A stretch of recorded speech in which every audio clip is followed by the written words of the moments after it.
el Foro Global sobre Transparencia e Intercambio de Información con fines fiscales dentro de la OCDE. Es el organismo internacional líder en el ámbito de la transparencia fiscal, con más de 150 jurisdicciones miembros en pie de igualdad y una secretaría con sede en la OCDE en París. Nuestro equipo lleva a cabo un intenso trabajo para lograr la equidad fiscal en el mundo y ayudar a los países a recaudar ingresos muy necesarios.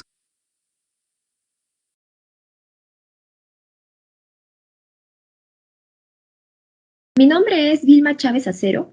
Soy especialista de la Oficina de Asistencia Administrativa Mutua en materia tributaria de la INER y junto con Rubén Trujillo vamos a desarrollar el módulo 2 de este curso.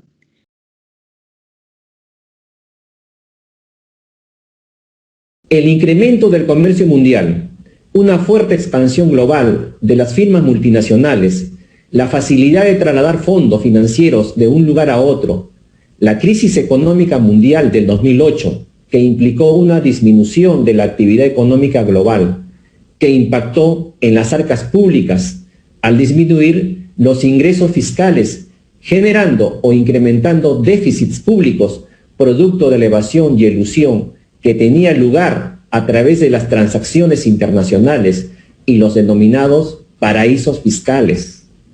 Frente a toda esta situación, los estados buscan protegerse de estos mecanismos fiscales que debilitan la inversión o determinan también que la ganancia obtenida sea destinada y transferida a territorios por los cuales no tributarán, ya sea a través de maniobras legales o el uso de determinados disfraces que permiten evadir la carga impositiva.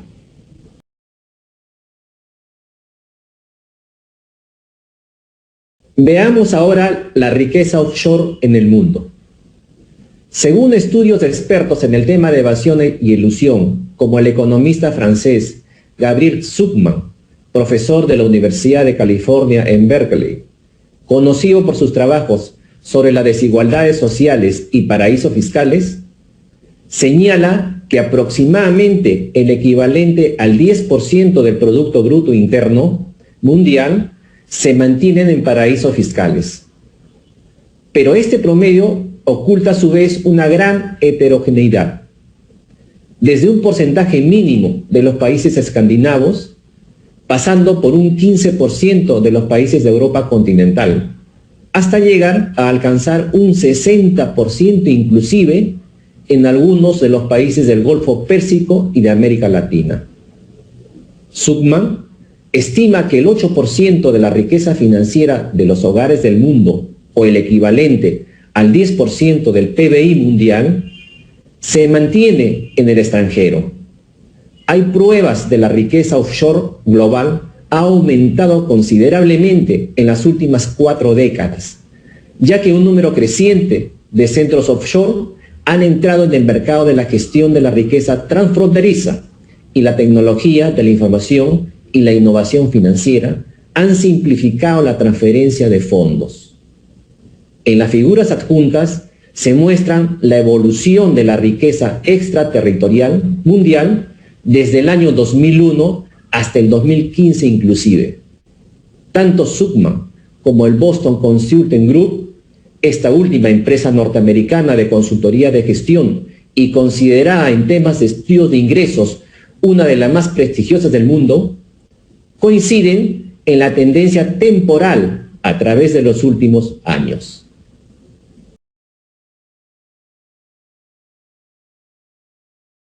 Los flujos hacia los paraísos fiscales varían sistemáticamente con las ganancias imprevistas de la industria petrolera y las conmociones políticas, como las elecciones y los golpes de Estado. Un ejemplo de ello es el contraste entre Rusia, donde la riqueza privada y extraterritorial creció en el decenio del 2000 al aumentar los precios del petróleo y el gas, y China. Por otro lado, existe una gran cantidad de evidencia de que la gran mayoría de la riqueza extraterritorial no se informó en las declaraciones de impuestos en la década del 2000. 2 informes del Senado de los Estados Unidos, uno en el 2008 y el otro en el 2014, encontraron que el 90% de la riqueza de los ciudadanos estadounidenses en UBS, Banco Suizo Privado y de Inversión, y el Credit Suisse, no estaban declaradas en el 2008. Asimismo, Johansen, otro experto en el tema, y Zuckman en el 2014, encuentran que el 90% de la riqueza de los europeos en Suiza no fueron igualmente declarados. Por otro lado, el 90 a 95% de la riqueza que poseen los hogares daneses y noruegos en HSBC, empresa multinacional británica de banca y servicios financieros, tampoco se declaró. Incluso cuando no se trata de una evasión fiscal ilegal, el patrimonio extraterritorial suele estructurarse de manera que no genere ingresos gravables ni activos declarables.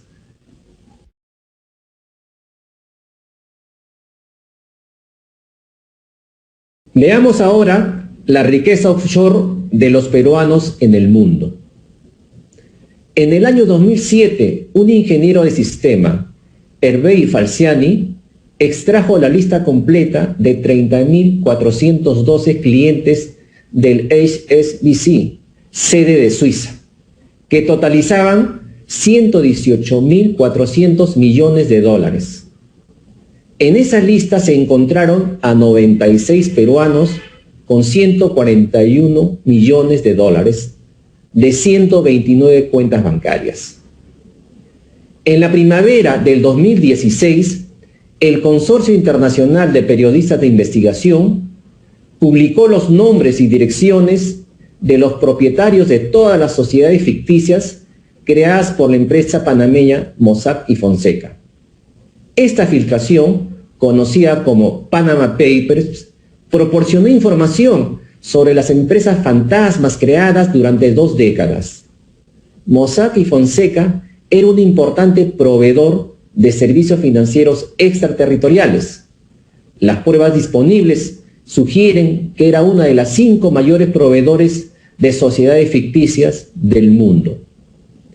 En sus listados publicados se encontraron a 133 peruanos. Por otro lado, en el año 2017 se llevó a cabo el acogimiento de personas naturales domiciliadas en el país al régimen temporal y sustitutorio del impuesto a la renta para la declaración, repatriación e inversión de rentas no declaradas o ingresos depositados en el exterior nunca declarados a SUNAT. Hubo 7.530 contribuyentes acogidos que declararon una base imponible de 12.412 millones, pagando la suma de 1.136 millones. Finalmente, a raíz de la activación del intercambio de información automático en enero último, las jurisdicciones de Bélgica e Islas Gran Caimán informaron al Perú la existencia de cuentas bancarias de peruanos por un monto de 3.500 millones de dólares.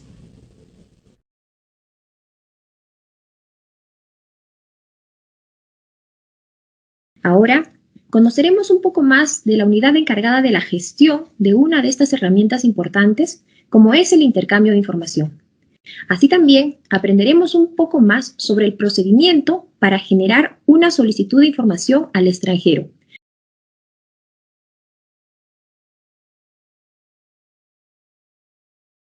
Ahora nos enfocaremos en el intercambio de información a solicitud o a requerimiento.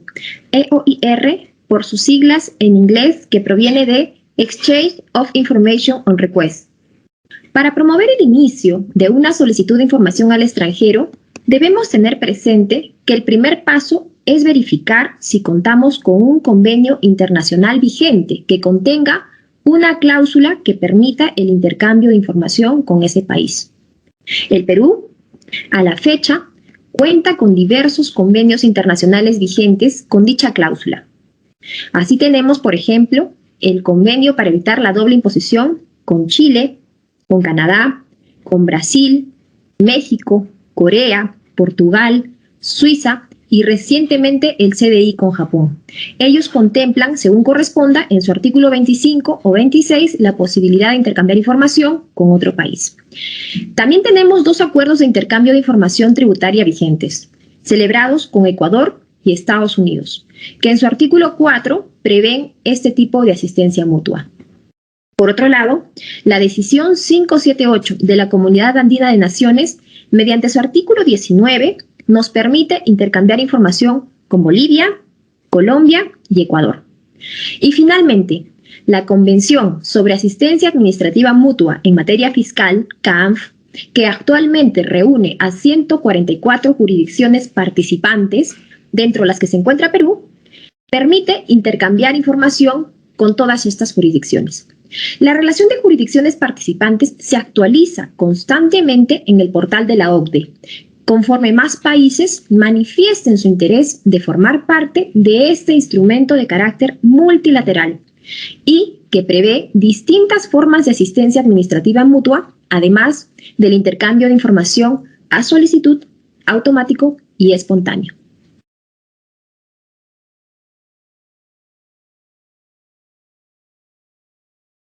¿Qué consideraciones se deben tener presente para dar inicio a un intercambio de información a solicitud? Una de las más importantes, como ya lo habíamos indicado, es contar con un instrumento internacional vigente. No olvidemos que solo los tratados internacionales permiten el intercambio de información que está protegida por la reserva tributaria. Asimismo, en cumplimiento de la condición de reciprocidad, no podemos solicitar información que nosotros mismos no podríamos otorgar a otros estados en caso nos la soliciten. Por otra parte, es muy importante también agotar todos los medios internos disponibles en esta jurisdicción para obtener la información que deseamos solicitar. Ello implica cumplir con la condición de subsidiariedad. Recordemos que se trata de una herramienta de colaboración entre administraciones tributarias, por lo que debemos evitar trasladar a otras jurisdicciones labores de búsqueda de información que podríamos realizar directamente. Ello significa que los auditores deberían agotar todas las posibilidades de búsqueda de información en el país, debiendo incluso requerírsela al propio contribuyente fiscalizado. Y solo en caso que no se obtuviera la respuesta satisfactoria, se podrá solicitar información a otros países.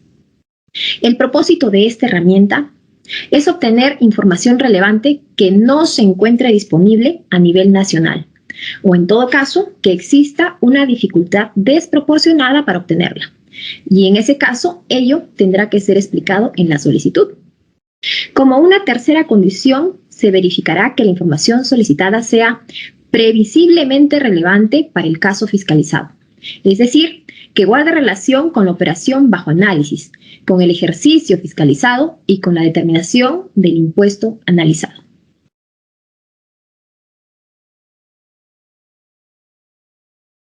Otros aspectos que deben verificarse al momento de formular una solicitud de intercambio de información son el sujeto, que puede ser una persona natural o una persona jurídica. En cualquiera de estos 2 casos, deberá identificarse a estas personas. Es decir, se tiene que señalar la identidad del contribuyente o sujeto sometido a fiscalización en nuestra jurisdicción y también señalar la identidad del sujeto respecto de quien se solicita información en la otra jurisdicción. Por otro lado, en relación con el objeto, se deberá analizar los impuestos que forman parte del ámbito de aplicación del convenio internacional. Así, por ejemplo, conforme a la decisión 578, solo se podrá solicitar información respecto del impuesto a la renta, en tanto que los CDIs y los acuerdos de intercambio de información permiten el intercambio de información de impuesto a la renta e impuesto general a las rentas. Y la Convención sobre Asistencia Administrativa Mutua en materia fiscal va mucho más allá, pues su ámbito de aplicación comprende el impuesto a la renta, el impuesto general a las rentas, el impuesto selectivo al consumo, el impuesto a las embarcaciones de recreo, el impuesto a las transacciones financieras, el impuesto temporal a los activos netos, contribuciones a salud y ONG. Finalmente, en relación con el tiempo, es importante verificar los años o ejercicios cubiertos por el convenio internacional, verificando para ello su entrada en vigor y desde cuándo es aplicable. En el caso de los CDIs con México, Portugal, Corea y Suiza, estos permiten intercambiar información por el ejercicio 2015 en adelante. Por su parte, la Convención sobre Asistencia Administrativa Mutua en materia fiscal es aplicable para intercambiar información desde el ejercicio 2019 en adelante. Y el CDI con Japón, suscrito recientemente y que es aplicable desde el año 2022, permite el intercambio de información por ejercicios anteriores.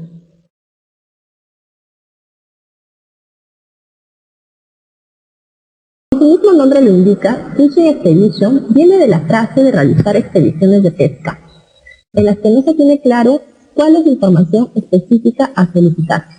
Es decir, se pide información al azar para ver qué se puede encontrar.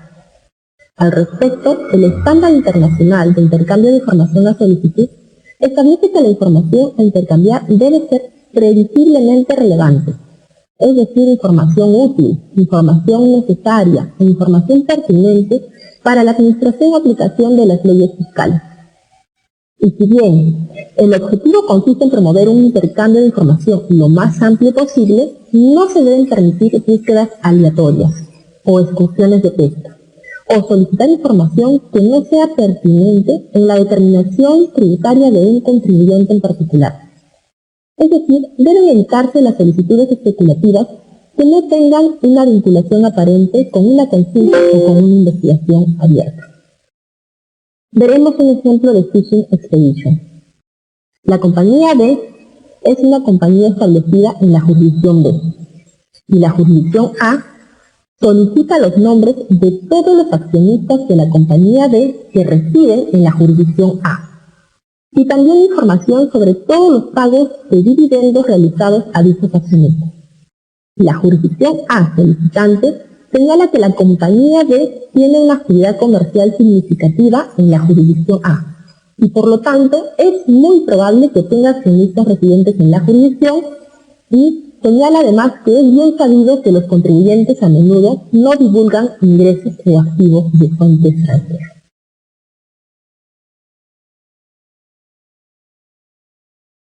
A continuación, se señala una serie de datos a tener en cuenta al momento de solicitar o atender una solicitud de información.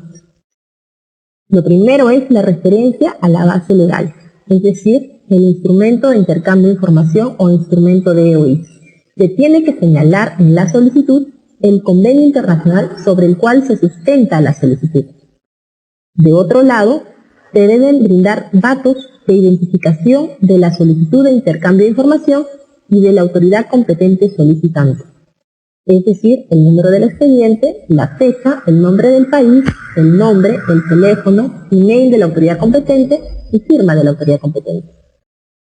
También es importante señalar la identidad de la persona bajo investigación, el nombre y apellido, su razón social del contribuyente, la dirección, el número de RUC, el estado civil de corresponder.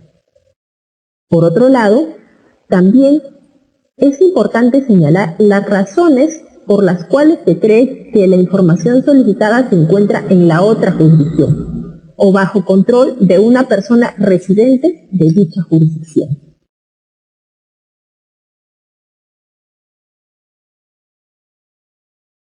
Otros datos relevantes para considerar son la identificación de la persona respecto de quien se considera o se cree que tiene en su poder la información solicitada en caso se conozca. Podría proporcionarse, por ejemplo, nombre y apellidos o razón social, dirección, NIF, número de registro, estado civil si es relevante, email, número de teléfono. También es importante señalar los impuestos a los que se refiere la solicitud.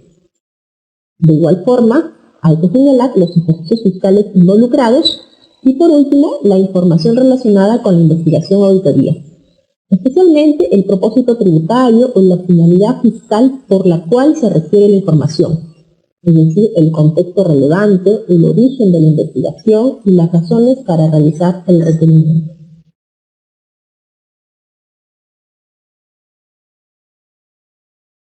Mientras más datos se conozca de la entidad o de la persona a la que le vamos a solicitar información a través de la autoridad competente, más opciones tendremos de que la administración tributaria del extranjero nos ayude a obtener esa información. Por ello, se debe señalar también la urgencia de la respuesta y el motivo relacionado. Por ejemplo, si existe un riesgo de prescripción o alguna causa judicial pendiente. Además, se debe señalar si existen razones para no notificar a los contribuyentes involucrados, debiendo acompañarse el sustento correspondiente. También acompañar una declaración mediante la cual se indique que la solicitud es conforme a las leyes y a las prácticas administrativas internas. Es decir, que la información se podría obtener de conformidad con el curso normal de nuestra práctica administrativa en circunstancias similares. También se debe acompañar una declaración indicando que se han agotado los medios legales disponibles en esta jurisdicción para obtener la información, excepto en aquellos casos que esta búsqueda daría lugar a dificultades desproporcionadas. Por último, es importante agregar cualquier otra información o documentación adicional que ayude a la búsqueda de la información, como copias de documentos, facturas, contratos, boletas, registros contables, etc.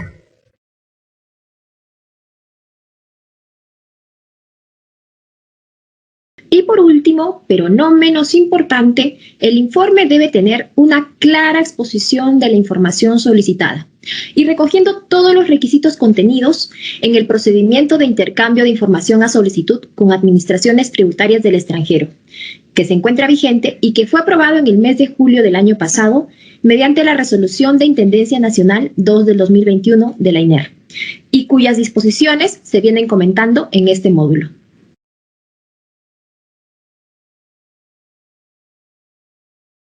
La importancia de una exposición clara y precisa no solamente es para facilitar el trabajo de la otra jurisdicción, sino también al momento de atender solicitudes que provengan del extranjero.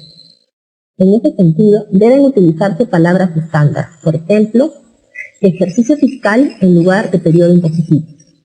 Asimismo, se debe explicar cualquier término utilizado que sea propio del país, como SUNAR, Superintendencia Nacional de los Registros Públicos, y también explicar las disposiciones de las leyes tributarias nacionales, explicar el contexto y brindar solo la información relacionada con los ejercicios cubiertos por el convenio.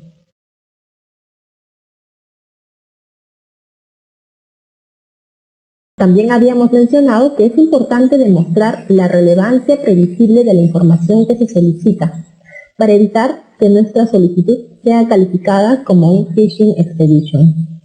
Así tenemos que por el lado del Estado residente o solicitante, se debe tener una clara comprensión sobre las normas internacionales y, de ser posible, sobre las leyes nacionales del Estado requerido. Y para el Estado requerido, se debe interpretar las normas internacionales por parte de la autoridad competente y la comprensión e interpretación de las leyes nacionales del Estado residente o solicitante.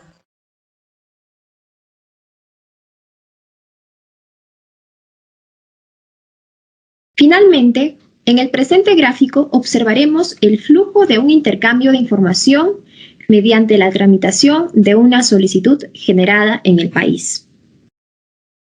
En el transcurso de una fiscalización sobre un contribuyente que realizó operaciones transnacionales con una empresa del extranjero y que ha incrementado sus gastos y, por ende, una reducción en su impuesto a la renta, el fiscalizador desea determinar la fehaciencia de dichos gastos provenientes del extranjero, por lo cual, luego de requerir al contribuyente diversa documentación sustentatoria sin que éste proporcione dicha información y luego de haber agotado la búsqueda en Internet y otras fuentes internas y externas, decide solicitar el intercambio de información con la jurisdicción donde reside la empresa del extranjero, que es contraparte del contribuyente fiscalizado.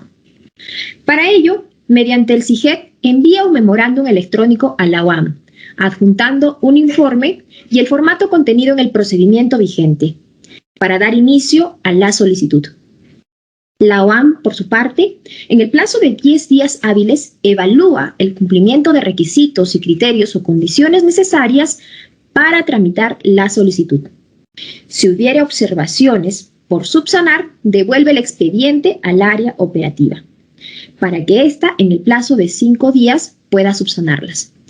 Con esta subsanación, la OAM elabora el expediente de intercambio de información, encriptando su contenido o protegiéndolo con contraseña. Este expediente es derivado a la INER y luego a la SNATI, para que con su conformidad se pueda elevar a la Superintendencia Nacional, que como autoridad competente procederá a firmar la carta y derivarla posteriormente a la OAM, la que a su vez procederá a hacer su envío a la autoridad competente del extranjero. Esta autoridad competente del extranjero, luego de confirmar que ha recibido el archivo encriptado, solicitará la contraseña para acceder al contenido de la solicitud.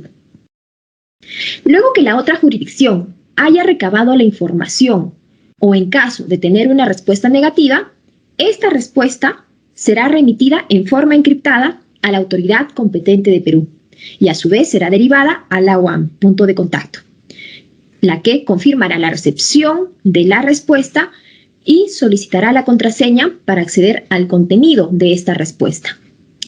Guarda en su archivo una copia de la información enviada y procede a remitir al área solicitante, al área de autoría solicitante, la información, con las indicaciones sobre seguridad y confidencialidad de la información que se deben mantener.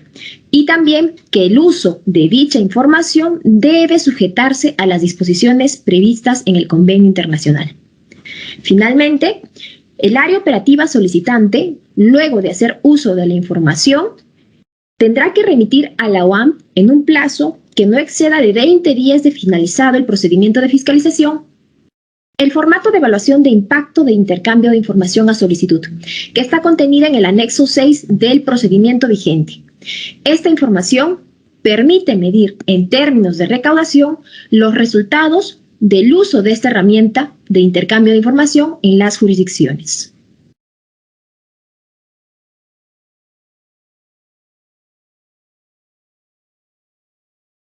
Vimos cómo era el flujo para solicitar información al extranjero.